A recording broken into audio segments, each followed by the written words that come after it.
here in a truly constructed format is blowing my mind, Chip. We're kicking things off already. Blake getting the Town Store and the Binding Mochi already attached. If this Pokemon in the active spot is poisoned, its attacks do 40 extra damage. Klawf kind of already hits like a truck, and now it's able to reach these bigger numbers that were holding it back before. Yeah, of course, that unhinged scissors attack dealing 30 base damage, and then 160 more damage if the Klawf is affected by a special condition. And the main way Blake is going to be activating that clause is by utilizing the Brute Bonnet that he does play in the deck. Its ability, Toxic Powder, if it has a Ancient Booster Energy Capsule attached to it, you can poison both active Pokemon, except for, you know, of course, Ancient Pokemon usually will have that Ancient Booster Capsule, you know, keeps you away from those special conditions and all of that. But right away, Blake just grabs the Ultra Ball for the Squawk ability. That tells me that his hand is not super strong, and we're going to see that Squawk and Seize. You've got to dig a little deeper. There's a lot of moving parts in this list. This has been the binary with Klawf. If you get established, you can just start wailing on your opponent, hit after hit after hit. But can you find all the pieces? Brute Bonnet, Ancient Booster Capsule, and Hisuian Heavy Ball, maybe getting a second Klawf. The missing piece here is a double Turbo Energy. Yeah, double Turbo Energy, being able to set up for the attack on the next turn. Blake does grab out that Blood Moon Ursaluna, which is a great attacking option at the end of the game. Kind of nice card that can just slot into so many decks so well since its attacks are all colorless. And thanks to Blake playing 4 double Turbo Energy, he can actually use that Blood Moon Ursaluna maybe a little bit earlier than some other decks would be able to utilize it thanks to its seasoned skill ability. And with that base damage of 240 or 220, as the case may be, we'll have to see, you have to be very picky about what targets you might be able to take down later on in the game. But against another single prize deck, it's just going to be an all-out slugfest. Whichever one of these players misses a beat could fall irreparably behind. But the Toxic Powder looks like it is now used. Both active Pokemon are poisoned, and with the Radiant Hisuian Sneasler here, it's going to boost the damage that the opponent's poison Pokemon does take. Yeah, that Poison Peak ability making it so that Okidogi over on Jim's side will be taking 30 damage as opposed to just 10 from that special condition every single turn. Now it looks like Jim is going to kick things off, and I'm excited to see what we can find from this Okidogi deck. There's a potential for a turn 1 attack here. Yeah, Blake, even though, you know, can't attack going first, still got a little bit of chip damage, is perfectly established, just still needs to find those energies. There is one copy of Chorus's Tenacity to hopefully search that out, but Jim has to show us now what this Okidogi deck is capable of.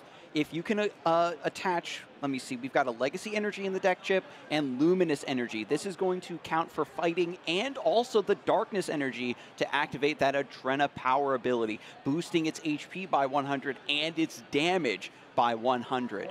Yeah, it's not like Okidogi really hits any specific great numbers into any of the meta decks. Obviously, you hit Terapagos for weakness, so you can one-hit KO that pretty easy. It's really just about being a straightforward, consistent deck that it's a one-prize Pokemon that has a lot of HP and does a reasonable amount of damage. Good punch, you know, is pretty good, it turns out. And the way Jim using his deck list here is going to be setting up these Okidogis is through the use of Experience Share in order to retain energy into play turn after turn as his Okidogis are getting KO'd, but also using Energy Sticker, a card we have not seen too much. He couldn't utilize that in order to potentially get some extra energy cards in play, provided, of course, he can flip heads. Ooh, I like the beautiful switch card there. Just getting rid of poison, but also healing off that chip damage. And there's the EXP share you were talking about, Chip. Keeping those energies in play is so important to keep up your pressure, to keep up with your opponent's pace. I can imagine this Okidogi deck would be absolutely frustrating for something like a Raging Bolt to chew through all of this HP, potentially forcing a 7-prize game with the Legacy Energy. It looks like Jim will just hit that attachment to the active. Professor's Research throws away the hand, still needs to dig deeper the same way we saw Blake do on his first turn with Squawkabilly. Yeah, off these 7 cards here, I think with the attachment to the active, Jim is recognizing, okay, it's pretty unlikely I'm pulling off an attack this turn. He's trying to set up for maybe a little bit of the future. He's got the attachment to the active, the experience share, EXP share there on the bench. We'll be able to retain that energy in the future turns. He recognized, yeah, it's not super likely I'm going to find Energy Sticker, flip aheads, get Luminous Energy, and switch back into another Okidogi. We'll just send this one up to the active. But here we go. First Energy Sticker. Okay. Flips it here. Is there any energy in the discard pile? Might want to take that back. Yeah, can't actually play that card. Yeah, you don't want to get this mixed up with like Energy Lotto, which lets you look at the top of the deck. Yeah, cannot use Energy Sticker with no energy cards in the discard pile. So it doesn't get burned. It's not just whiffed and wasted. You just can't play it at all. Yeah, it's one of the rules of the game. You cannot play a trainer card if it's known that it will have no effect. But Jim actually does have a combination of cards here to get an energy card in the discard pile. I think he maybe just got a little ahead of himself. You know, it's still fine, though. Using this Nest Ball here, he can go grab the Radiant Greninja that he does play as his Radiant Pokemon, and he's got Earthen Vessel in the hand as well to go fetch out a couple of energy cards. And then we can see concealed cards, puts an energy in the discard pile, draws a few cards, and now Energy Sticker can get that attachment. Jim getting into the game because of his child, 3-0 at a regional, throwing him up on stream. You know, there's a lot of thoughts swirling through his head, but you've got to stick to your game plan, Chip. You mentioned this is kind of a straightforward deck. Just get set up and start attacking, and I think now we're starting to see him find his groove. Earthen Vessel fishing out 2 basic fighting energy from the deck. One of these will be discarded with concealed cards to get a little bit more draw. There's already been the attachment for turn, of course, to the active, and we will see if Energy Sticker will allow Jim to take the first hit and maybe take over the tempo of this game. Concealed cards used. What are those 2? Another energy, no, Boss and Luminous, I think. Yeah, the Luminous will be nice in the future. Like you mentioned earlier, it provides both the fighting and darkness energy. So with just that one attachment, Adrena Power, that ability will be used. And unfortunately, yes, it is indeed a Tails on the Energy Sticker. No extra energy cards in play for Jim, and he's just forced to pass. That's not too bad. Hopefully, you know, if this Okidogi in the active does go down, EXP share will keep that energy in play, and Jim does have the guaranteed attack next time. But now it is over to Blake. Still the Klawf taking a little bit of damage because it is poisoned, stuck in the active. Yeah, Town Store being used for, what is that, Chip? Looks like it was a rescue board grabbed and played immediately onto the Radiant, Hisuian Sneasler, and then also utilizing Artisan as the stadium here to fetch out another basic non-rule box Pokemon and put it directly onto the bench. We're actually going to see that Pecharunt come into play. That promo Pecharunt here with its Toxic Subjugation ability. As long as it's in the active spot, you put 5 more damage counters on your opponent's poison Pokemon during Pokemon checkup. So this can really stack up with that Hisuian Sneasler. The Radiant Hisuian Sneasler mostly is going to be utilized to, you know, pick up cheeky one-hit knockouts. Turn 1, going first against like little treepies and stuff like that. The horrible rumors swirling about the Pecharunt Turn 1 KO deck when this promo was revealed, Chip.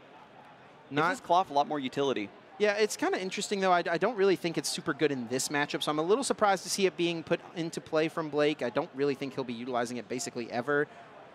But it looks like it's just going to have to be that unhinged scissors. No, actually no double turbo energy was found. The energy's still not found. So this, again, throws the ball right back into Jim O'Brien's court to take a knockout here and try to get through. With decks like this, right, Chip, we saw the single prize race from back in the day. If you take that first prize, you're massively ahead.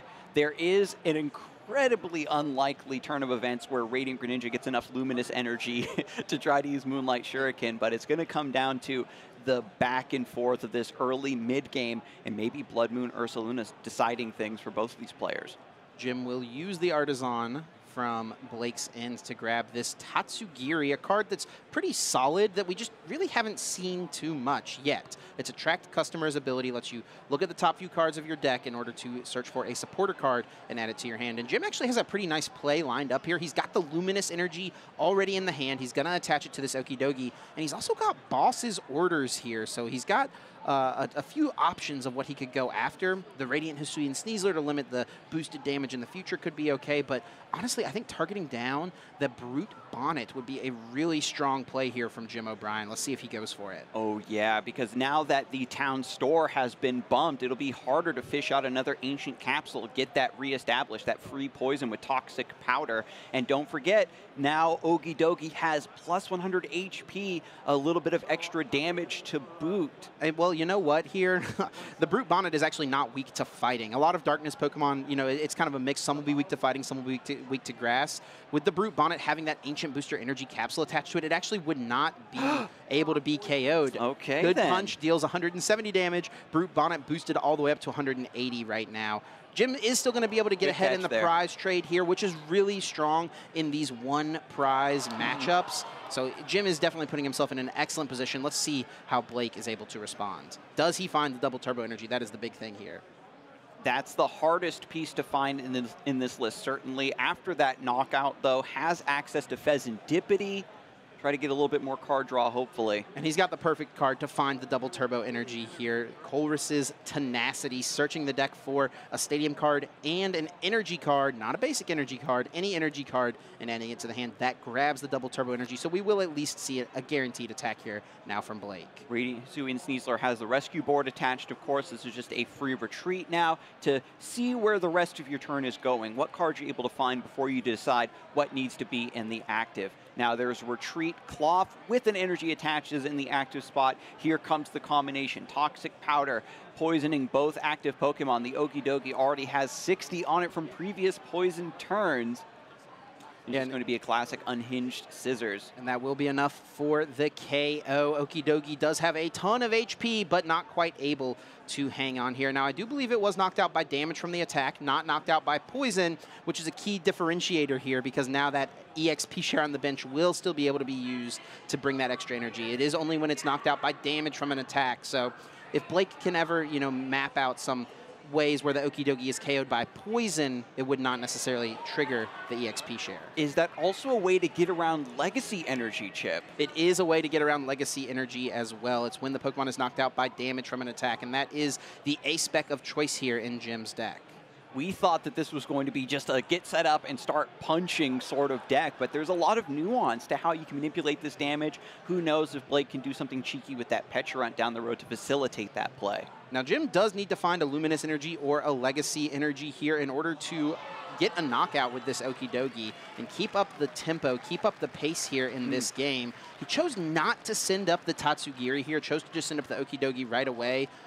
Already has a supporter in hand, so I guess that does make sense now. We'll be able to search the deck here with this Arven.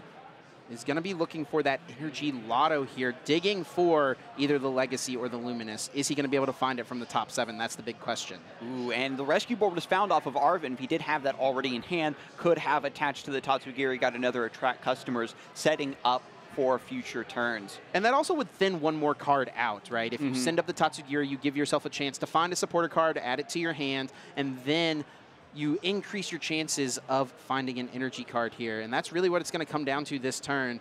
Is Jim O'Brien able to find a Legacy or Luminous Energy to get this knockout to keep up pace? And just remember this part, people in the audience, that there are small things that you can do to increase the efficiency, increase your odds ever so slightly for your cards to hit. But Jim goes for Energy Lotto. Let's look at these 7 cards. It's going to be pretty big here. Does he find Legacy or Luminous? I don't think he... Oh, there is the Legacy Energy. That is huge, and that is a good one to find as well because it will, like we've mentioned, mean that Blake will take 1 less prize card for KOing this Okidogi, assuming it gets KO'd by damage. Now, we got to do a little bit of math here to figure some things out. There's a lot of things going on with the Okidogi being poisoned, with the poison ability from the Radiant Hisuian Sneasler adding some damage. We'll have to figure out exactly how the math works out. Is Legacy Energy going to save that prize card for Jim? 230 HP. We can cancel out the 30 because of the poison ticking in between turns. Unhidden Scissors, as you mentioned, is 30. That's going to be the difference maker, right? With the double turbo energy being attached to a Klawf, the Klawf is dealing 170 damage. If you can get the Binding Mochi on it to boost it by 40, that's up to 210 damage, and then that would mean that the Okidogi is being KO'd between turns from the poison, from that special condition during Pokemon Checkup, and Legacy Energy would not activate. So Blake DICICCO needs to commit to finding another Binding Mochi. Had already preemptively bumped the town store, but could still draw into it somehow, Chip. Jim still establishing his next few turns, has a Nest Ball. Looking through the deck, I see that cheeky Mime Jr. Not really relevant for this matchup, but who knows what's going to happen down the road. Yeah, the Mime Jr. is actually a really funny card to see in this deck. I'm not really sure what specific matchup it's good against here, because you use that attack, it's free, and your opponent chooses one of their attacks in play for you to utilize. So in certain metas, you know, if there's decks that really only have a couple of Pokemon in play, you know, something like Iron Thorns EX, for example, there's only one choice, one attack that your opponent can choose to give you, and it gives you like a free attack into that Iron Thorns, which could be nice. I don't know that it would come up really in this instance. I think Blake would just happily choose like Motivate or something like that from Squawkabilly. So I don't think we'll see the Mime Jr., but it's cool to see it in this list regardless. But after double-checking the numbers, Klawf does go down. Blake now down 2 attackers in this list. Has to find another double turbo energy as well to crack back against this onslaught.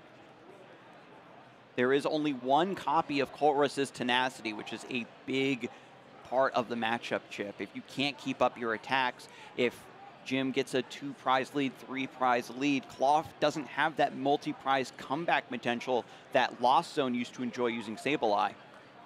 I think here for Blake, you'd love to see the Pheasantipity EX come into play, flip the script, draw some cards. You know, something was just knocked out. That's really what he's going to need, and he is eyeing it up. We'll grab the Binding Mochi here, so this is setting up for a pretty strong play. With the Binding Mochi, it will boost the Klawf's damage up to 210 after, of course, the double turbo energy reduction. So really it's just going to come down to if off of this flip for the script, does Blake find the double turbo energy? He has everything else he needs to still get a prize card this turn. All right, flip the script, 3 cards. Let's see it, Chip. There's a Secret Box, a Jet Energy, not quite enough. Secret Box, can Secret Box do it? Secret Box can find you a supporter card, which can help you draw more cards. In this instance, you know, Blake has already utilized that Colress's Tenacity. He does just play the 1 copy. So it will be Secret Box here, and it's going to come down to what supporter does he find here and what can that supporter card find for him. Yeah, unfortunately, the bench is full. No Luminion V or Hisuian Electrode V to hold the Forest Sealstone to search out that last piece. And his supporter options are really kind of light as far as ones that draw him cards. He's got a few options here. It looks like Arvin could grab the Energy Lotto. We could see the same thing that Jim did, right? Energy Lotto for the energy card you need. Does need to grab the... Oh, yeah, actually, the Secret Box can just get all of these pieces, of course. Secret Box grabbing you the tool card, the item card, the supporter card, and also a Stadium. No Stadium to grab here. Doesn't even have to use the Arvin. He actually can use Boss's Orders here to target something else down. I do think at the moment, though, the active Okidogi is going to be the best thing to be trying to KO. Yeah, the Boss will be a nice backup play, but here comes Energy Lotto. Needs to find double turbo energy. Oh, and finds it. Double turbo is attached. Blake DICICCO is going to stay in this game with this energy being found and now attached onto Klawf. And I think he accidentally put his Energy Lotto back into the deck. Yeah, it's right there. He just picked it up from the table, I think, on accident, and it does need to be put into the discard pile.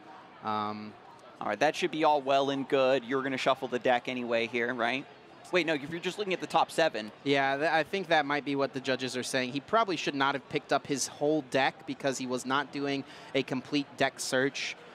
Now, he did literally just search his deck with the town store, you know, earlier on in this turn. But he's really not supposed to be looking through his whole deck because he just used Energy Lotto. He was only looking at the top 7 cards, right? Yeah, I think that you looked at the top 7 and then you were going to shuffle, so you're allowed to pull the Energy Lotto back out. The judges might just want to confirm that that is the exact Energy Lotto that was played, get it in the discard pile, and you're going to shuffle up regardless. Yeah, he was about to shuffle the deck, but the issue is that he looked at the rest of his deck, right? You're not allowed to just pick up and look at your deck whenever you want. So even though he has searched his deck previously this turn, you know, he's technically not supposed to be able to look at his deck after playing something like an Energy Lotto that only looks at the top 7. So I think that's probably the discussion the judges are having here. And there is definitely a chance that this could lead to some sort of penalty here for Blake. Yeah, you're looking at the deck to fish out the card you accidentally shuffled in. You're in the process of repairing the board state, but it is, you know, the judges are going to consult the rule book, make sure that they are issuing the ruling that is most appropriate for the situation, because it is kind of odd. Yeah, it's definitely a little bit of a bummer as well. Definitely just a little bit of a mistake from Blake. I don't think anything malicious was going on. But, you know, the judges, you know, got to follow the rule book. They've got to issue penalties as they should be issued. So they're discussing here exactly how things need to proceed at this point. So the issue here is, just to recap everyone, you know, Blake played an Energy Lotto, and then while he was attempting to found the double turbo energy. Yeah, found the double turbo energy. When he was attempting to put the other 6 cards back into his deck, he picked up the Energy Lotto from the table and went to put it back into the deck. I think a total mistake there. Definitely not intentional, I would say, based on what I've seen, at least at this point. Just kind of something that slipped his mind, just an accident. An easy fix normally, but because after that, he looked at his deck, that's, I think, what the issue is here. The judge is probably discussing all aspects of it. I think at minimum, the Energy Lotto thing probably would have just been a warning, but now things have to go a little bit deeper because of the illegal deck search. Yeah. At that point, what do? You maybe have the judge look at your deck manually and grab that Energy Lotto out. Right. That's probably what should have happened. Or, you know, if you know, because he hadn't shuffled yet, right? So he knew that it was the top 7 cards. He should have just pulled the top 7 cards back off to pull the Energy Lotto, because it was 6 cards plus the 1 from the Energy Lotto, right? That's 7. Could have just pulled it out there, but instead, I think just like the judges caught it, it seemed like, right? Like, oh, that Energy Lotto needs to go back to the discard pile, and then Blake, just without missing a beat. Oh, where is it? You know, because you're just, exactly, you're in that mindset of, oh, yeah, let me do what the judge said. I'm going to grab this Energy Lotto out. But seeing the deck, you know, the extra peek is a little bit neither here nor there.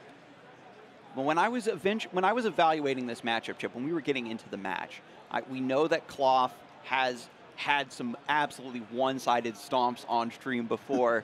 And going up against this sort of unproven Okidogi, I thought that Klawf might be able to run it over, but with Jim's deck running Legacy Energy, having the potential to force an extended game against the single prize decks, maybe throw off the Blood Moon Ursa Luna play from his opponent. Yeah, I think that Jim was maybe a little bit favored from the get-go. Yeah, well, it's kind of interesting because I think Jim's deck specifically is really trying to capitalize on the multi-prize Pokemon in other people's decks, right? You know, trying to get a 2-for-1 trade, like one attacker on his end. Is able to get him 2 prize cards. Now, whenever his one attacker is getting him just 1 prize card, it's really difficult to make 6 Okidogis throughout a game. It's kind of hard to make 4 Okidogis throughout a game. So yeah, I had to just reconsult this deck list. Like, how many Night Stretchers are you on, my guy? We do have the Blood Moon Ursa Luna, which is a thing. But yeah, it looks like we are getting back into the table. And it looks like it is indeed going to just be a warning at this point. I do like that. You know, I think it is a de-escalation there from the judges. They could have definitely given Blake a 2-prize penalty there, but I think they recognized, hey, you know, a little bit of a mistake, a little bit of a slip-up, no big deal. And we actually will see the boss's orders bringing up this other Okidogi and taking the knockout on it. It does only have 100 and...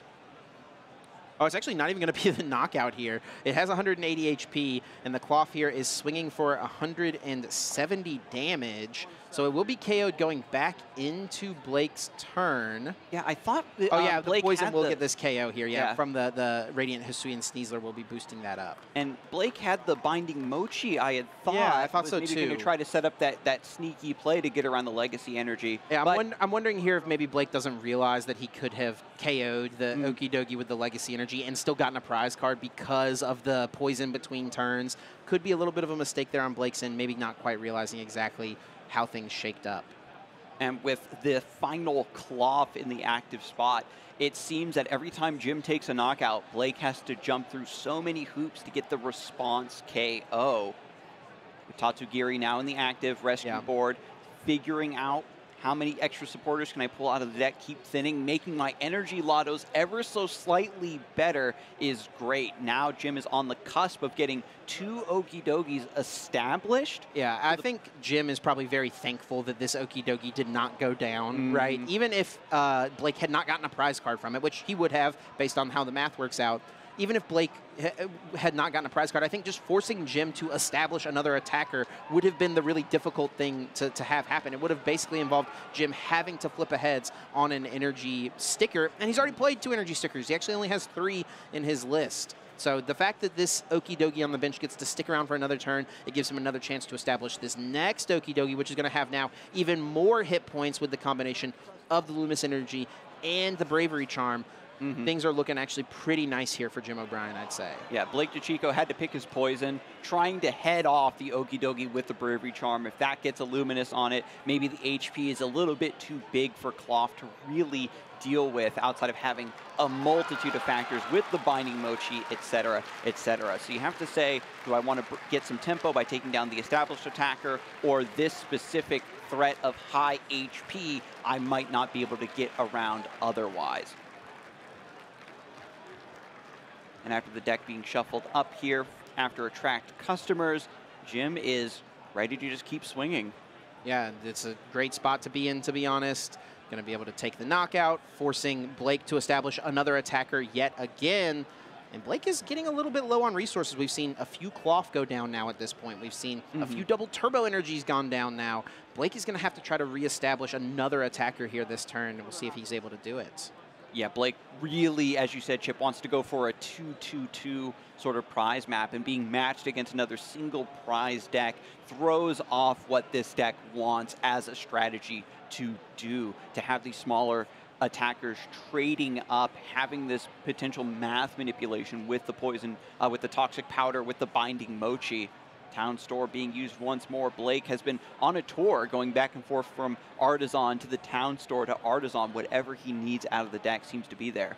Yeah, I don't know that there's any specific tool he needs right now. Looks like it will just be the Ancient Booster Energy Capsule being thinned out. But he needs a replacement Klawf. He needs an attacker here. He, of course, does have the Pheasantipede to work with, flip the script, draw a few extra cards. And I think it's going to have to be a pretty strong 3 cards here for Blake. There is only 3 Klawf in the deck. Oh, wow. You have to make some cuts to include the Petulant and the Pheasantipede and the Blood Moon. I think all 3 Klawf are in the discard pile. Absolutely. There is 2 Night Stretcher in the deck, however. The big trouble is getting the double turbo energy back. And this is a nice way to get a prize card here for Blake. Doesn't have a way to attack with a Klawf, but can poison both active Pokemon and pushes up this Petulant here with Toxic Subjugation. 5 more damage counters between turns, plus the 20 from the Radiant Hisuian Sneasler. 80 poison damage in between turns, enough to KO this Tatsugiri. That's a way to take a prize card without even attacking. That's impressive. I didn't even see that line right away, but Blake knows I need to stay in this game. I can use Petulant to still take a knockout, keep up in the prize race, buy myself 1 more turn to hopefully find a Night Stretcher or something, or maybe even Blood Moon Ursaluna here soon. With 3 prize cards remaining for each of these players, it does feel like Jim is going to be in a solid spot here. He's going to have 2 Okidogi established with a ton of hit points each. Has the basic energy in hand in order to just attach. I like this. He could have gone for the Radiant Greninja to draw a few more cards. He doesn't necessarily need to do that. And he's actually going to go boss his orders to bring up the Pheasantipede EX. It'll take 2 prize cards, put him down to just 1 prize card, and Blake recognizes, I'm not going to be able to win from this board state with just 1 prize remaining for my opponent. Let's go to game 2. Yeah, no card draw there. They were just making sure that they were, yeah, that Jim had his proper Town Store. The players aren't getting their stadiums mixed up. But really great back and forth there, Chip. Excited to show this sort of unique deck off to our audience at home. I know that there is a subset of viewers that love these single prize decks. Klawf enjoyers got to rise up, and Okidogi showing that it does have some potential maybe. Yeah, I don't think I had Okidogi winning a game here on our stream on my bingo list for the weekend, but Jim O'Brien has made it happen here. He's in a good spot. Now, Blake here is going to need to probably do a little bit of adjusting, I think, going into this game.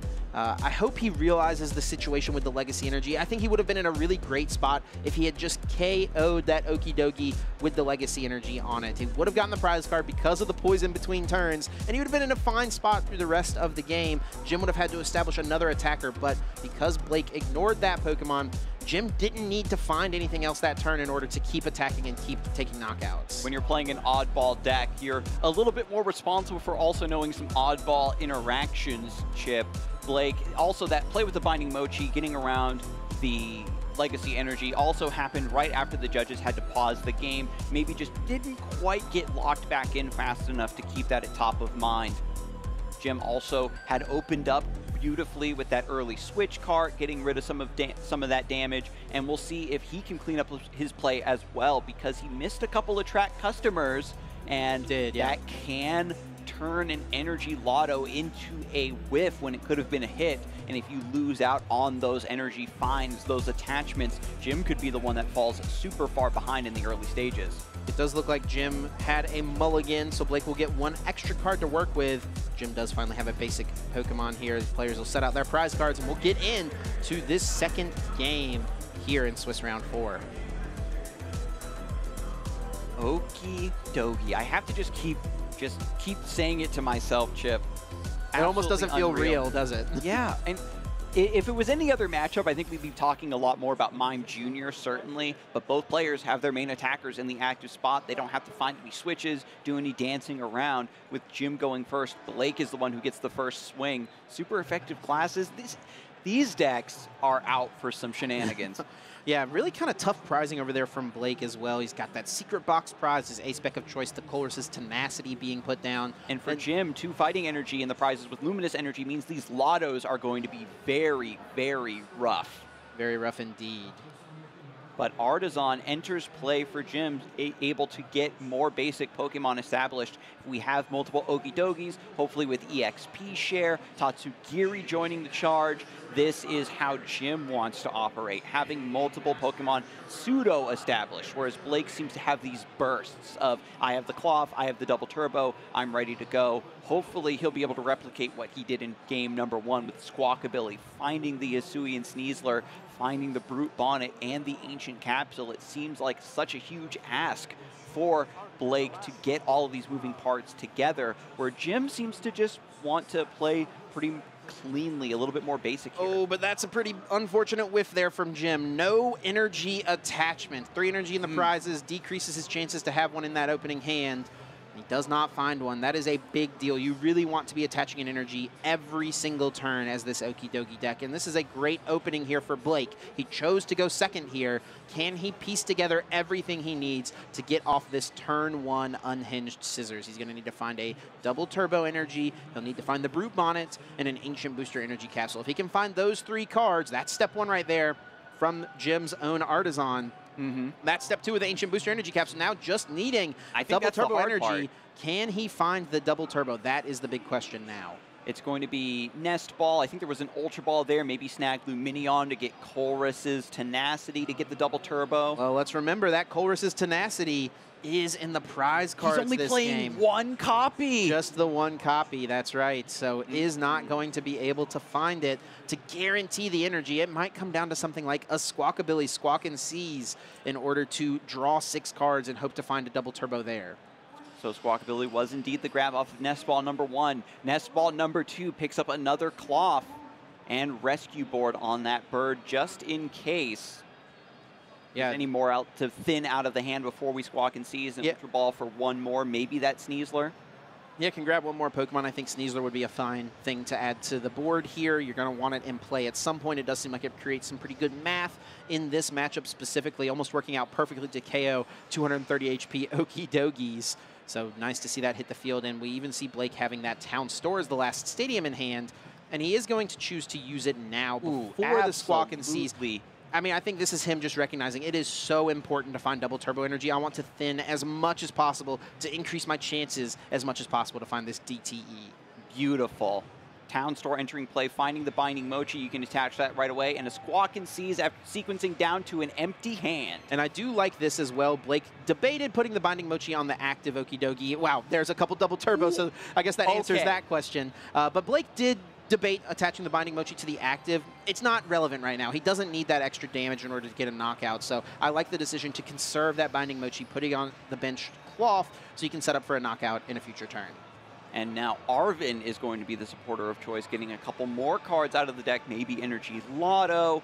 Again, just digging. If you can get all of these double turbo energies into the hand, you're feeling pretty good. Jim does play 2 Iono, doesn't want to get too many important resources in the hand to get sent to the bottom of the deck potentially. That's always something you have to consider. Now, Blake, I don't think saw an Iono from Jim in game number 1. And that is true. Possible you could think that Jim doesn't play it, right? Just wants to focus on his own consistency, isn't really worried as much about disruption, but no real reason to go after the Energy Lotto right away. He does have the backup double turbo energy in hand already, but here we go. That knockout from Unhinged Scissors is going to give Blake the lead here in game number 2. Jim promotes Tatsugiri, can use to attract customers to find a supporter to help him fight back here, but this is completely different from what we saw in game number 1, Chip.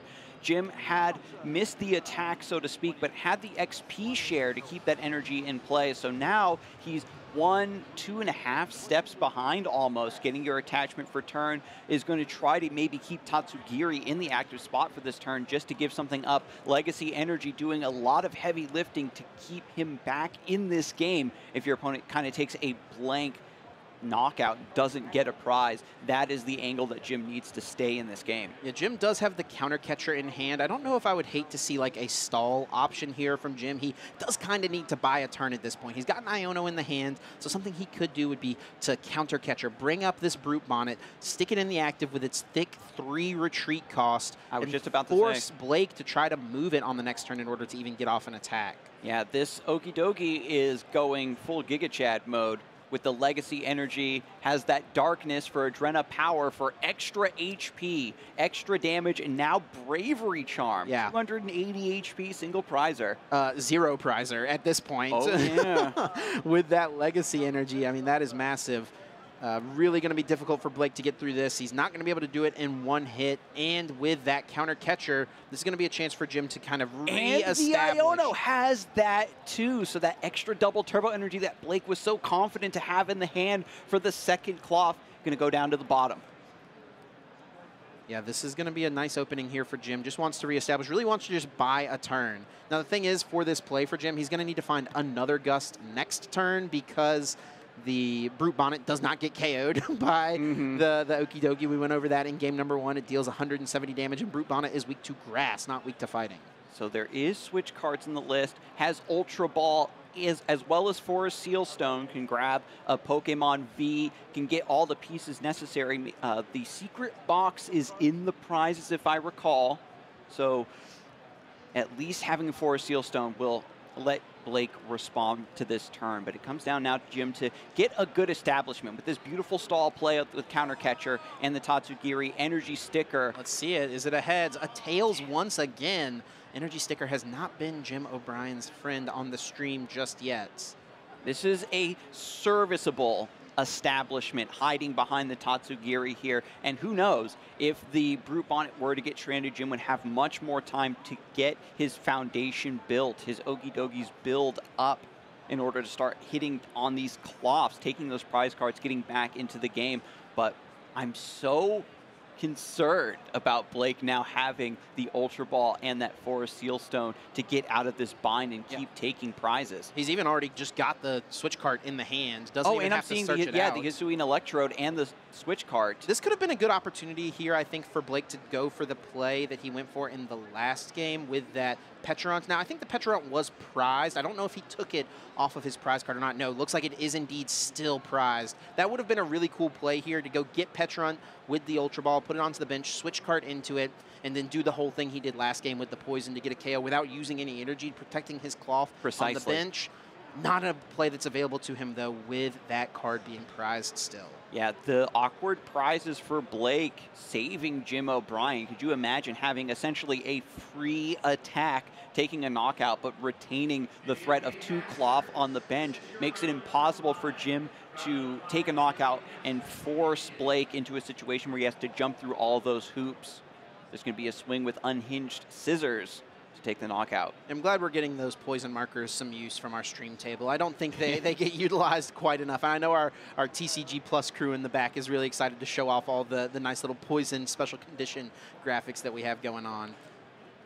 But now that it's back over to Jim, promotes this big Okidogi. Remember, has Bravery Charm and Legacy Energy attached. Earthen Vessel discards Mime Jr., so Jim can find the next bits of energy he'll need, can attach to the active to get this attack fully powered up, and has a bonus for concealed cards. Yeah, I think Jim probably has the record in this event for most cards read by an opponent thus far in the tournament, as Blake has to take a moment to double-check the Mime Jr. Like I mentioned earlier, I don't think it's super good in this matchup, but a cool card to see being utilized nonetheless.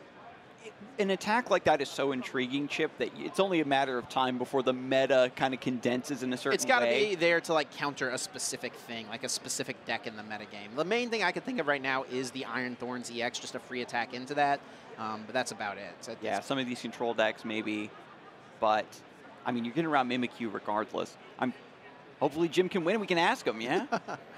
Well, we will see the third Okidogi hit the field, a couple of energy cards now for Jim, so this attack is lined up. It's going to be on to Blake to find a way to get through the 280 HP active Okidogi here with a legacy energy on it. That is going to be really difficult.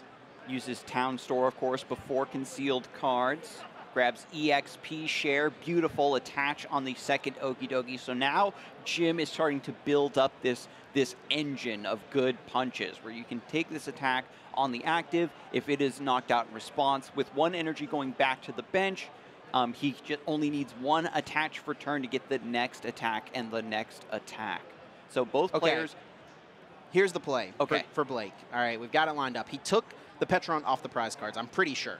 So he should have access to it now. Yes, indeed, confirmed. He has taken the Petron off the prizes. So what he needs to do is hit into this active Okidogi for 230 damage with the Klawf, with the Binding Mochi on it. And then it gets KO'd by Jim, right? Jim takes the knockout on it. And then between turns, Blake promotes the Petron in order to get the knockout during Pokemon Checkup because the Petron would be active and then Jim would be taking more damage from that poison. That would line up for Blake to take that KO. And a second Iono from Jim. Needs to see more cards here. Has still attached already for turn to the active Okidogi. The attack is sealed, it's ready to go, but Jim needs just a little bit more establishment, as many cards and options as possible heading into these next turns. Yeah, and I think was happy to disrupt Blake as well. Blake had been building up a little bit of a hand, so making sure Blake sends that to the bottom and only gets 4 cards to work with is pretty decent.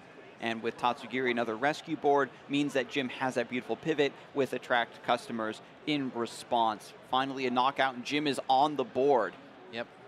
Good punch from the good boy. Okidogi swings into the active for the knockout. Blake does have that response with the double turbo energy. Will not be able to get the knockout, but is at least having everything he needs to get off an attack here.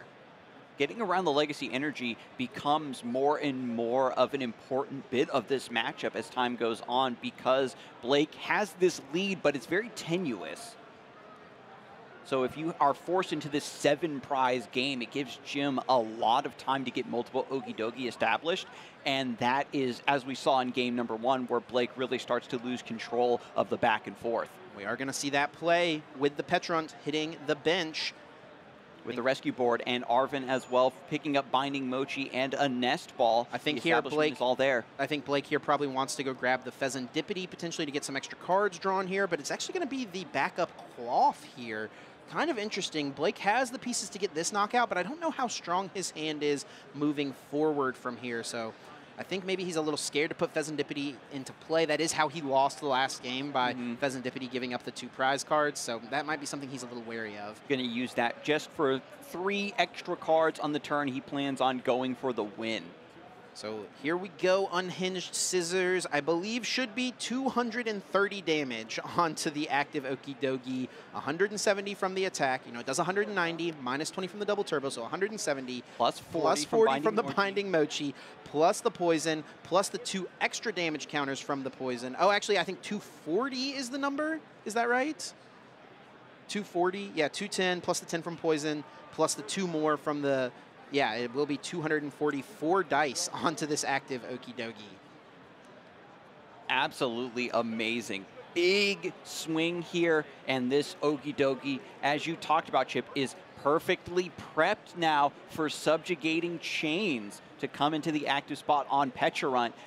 Boost that poison damage to get around legacy energy. Blake reminding himself about that line of text, refreshing his memory, and now is going to pull the trigger on this play that you had lined up for him in game 1.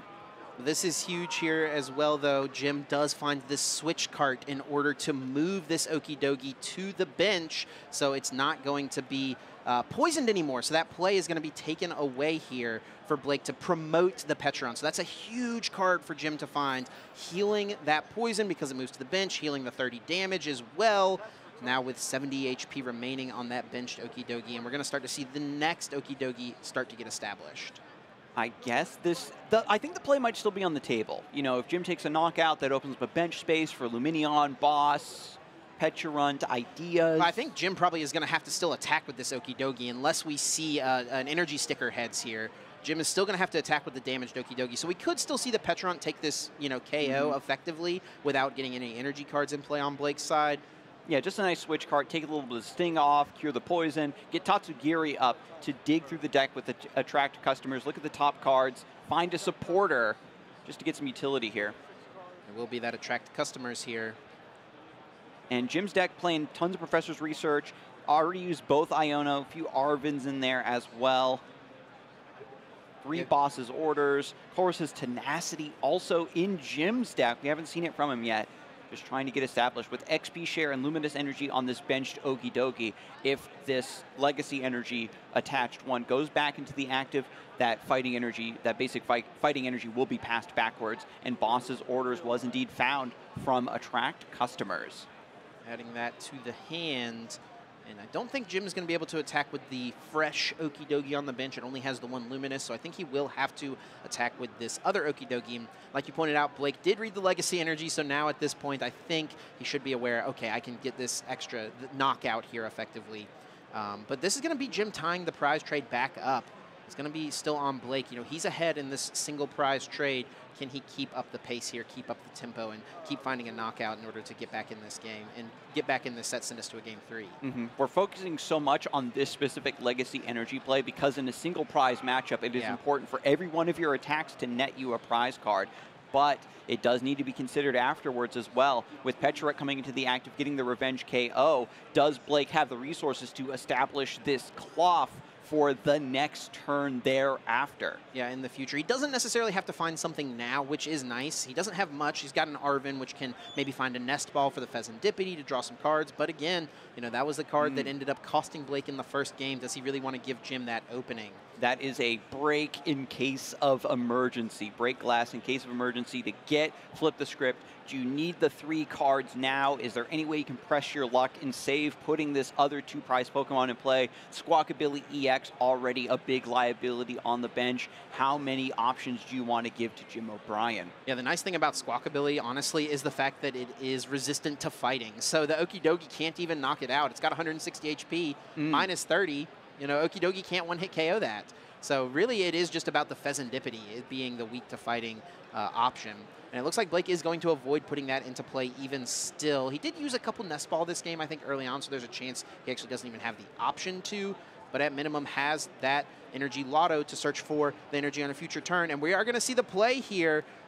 Brute Bonnet, Toxic Powder, poisoning both active Pokemon, and Blake can just pass. Between turns, during Pokemon Checkup, Jim's Okidogi will be KO'd, and that will mean that Blake gets a prize card.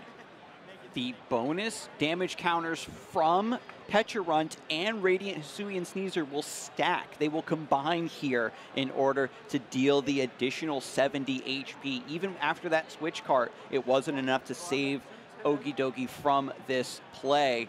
And just for you viewers at home, take a look at the fine print here. That's what it's all about. The fine print is the difference maker here. Normally you just know Legacy Energy, yeah, that means my opponent takes 1 less prize card. But it's only when the Pokemon is knocked out by damage from an attack. This is being knocked out from poison. Blake does still get a prize card. And once every player has been filled in on the situation, the judges are aware, and Blake managing to take a prize here when Jim thought he couldn't do it. Yeah, and the big thing as well is that this does not trigger the EXP share on the bench. It has that same text. Oh, he's double dipping. When it's knocked out by damage from an attack. Now, luckily for Jim, you know, all he's going to need is an energy card, a basic fighting energy card, and that will suffice here. This game has so many nuanced interactions with, with the resistance, with the EXP share and poison, legacy energy. I really got to pay attention here. My goodness. Yeah, keep up, buddy, because this one is not something I think either of us had given any thought to heading into the weekend.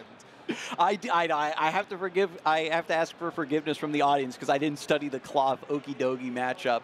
And with Jim losing out on the EXP share, getting a free energy attachment, means that he has to just keep attaching to what is already established and potentially losing out on some pressure for this turn after. Tatsugiri once more with its handy-dandy rescue board going into the active spot with attract customers. Jim had found a boss's orders previously, but maybe wants something different to attract to the sushi stand this turn. Yeah, you joke about us being a little uncertain about this matchup. How do you think these players feel, right? They've tested these decks so well, I'm sure, leading up to this event. They, know how to approach the Raging Bolt matchup. They know what to do against Terrapagos, but I'm sure neither of them had given any thoughts to their opponent's deck on the other side of the field before this event came to be. I know, Okidogi with Luminous Energy and Bravery Charm, offsetting the poison powder, offsetting the damage in between turns from Radiant Hisui and Sneasler, and then double turbo also affecting the HP. This is a lot of pluses and minuses that players have to crunch every single time. But after Tatsugiri retreats back to the bench, this powered up Okidogi does come into the active, and Petra will go down. Jim still trying to fight for this game number 2 with 3 minutes left on the clock. Where's the time gone? Yeah, 3 minutes left is going to make things a little more difficult here. We do see boss's orders actually bringing up the Radiant Hisui and Sneasler. Even though the poison powder, the toxic powder from Brute Bonnet will still be in play, taking away a little bit of that extra damage does affect the math quite nicely for Jim. Okidogi sitting with a pretty chunky 230 HP in the active spot. Yeah, with the time winding down, like you mentioned, I think it's pretty unlikely we're going to see a Game 3 conclude in this set. Basically, at this point, it's going to be, can Blake win before the time expires? In a best-of-3 match, if both players have won a game and we go to time, that means that it does end in a tie after +3 turns if no one can win Game 3. But if we go to time in game number 2, and the game has not completed, +3 turns, then the person who won game number 1 would be awarded the win for that match. So I think that's probably going to be Jim O'Brien's best hope here at this point. Now, Blake does need to get back the Radiant Hisui and Sneasler in order to get the knockout on this Okidogi in the active spot. It has 230 HP.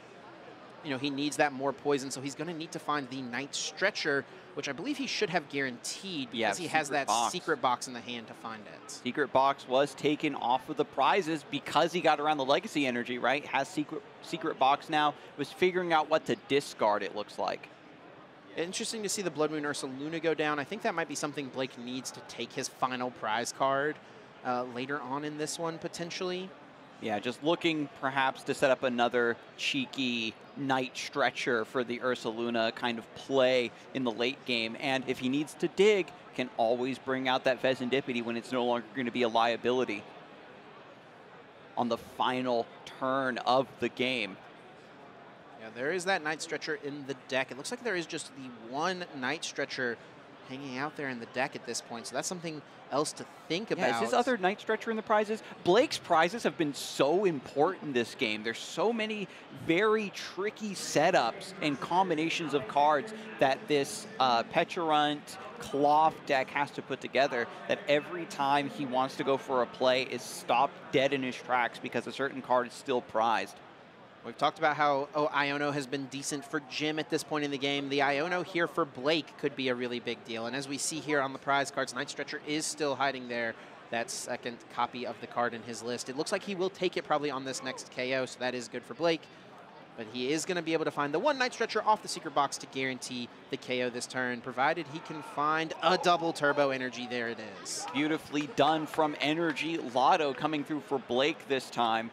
Double turbo. And I was worried. Every time Blake was getting a couple double turbo energies in the hand, Jim had the Iono to disrupt and put those back down to the bottom. But Blake has kept up this tempo beautifully. Petulant kind of stubbing in to take that cheeky attack and get a prize. Now Klawf is ready to go, joining back into the fray in the active spot with Night Stretcher, finding the Radiant Hisui and Sneasler. And this means, Chip, the math checks out. The math checks out, and this will get around the second EXP share that Jim has on the bench. Once again, denying that energy retention, and also with this play, limiting Jim to just 3 cards thanks to Iono. With no bonus attachment from EXP share, limiting the hand size. Jim O'Brien not running Vezendipity to get a little bit of extra card draw to get out of the situation. it's maybe going to come down to another stall play. Tatsugiri attracting customers, hoping that Cyrus comes back around. Yeah, or a potential flip from an energy sticker. That might be the deciding factor here. If Jim is able to flip heads on an energy sticker plus find a luminous energy, he can still power up Okidogi in one turn. We might have to see this attack here come down to a flip. Oh, and that is a nice play as well. Lost Vacuum does get rid of the rescue board from Jim O'Brien. That was going to be his pivot this turn, send up the Tatsugiri. Ooh, yeah, Jake is really tightening in on Jim's game plan, restricting every possible out he has to find cards and resources and options for this play. Put your opponent into a corner and then keep beating them down with unhinged scissors to try to turn this game into a tie. Yeah, 210 damage from the Klawf, and then the poison would knock out the Okidogi. Now, did Jim... Oh, hold on here. Did Jim boss before he used the poison? Yeah, I think so. They just didn't put a poison marker on the Okidogi, so it will go down. Yeah, that Klawf, that Okidogi, of course, active last turn. So now Jim, really in a tough situation here, needs to find something. Only 4 cards in hand now after the draw for turn. Tatsugiri promoted anyway, even without the rescue board. There is a town store in play, but Jim, of course, only running 1 rescue board, and that is in the Lost Zone.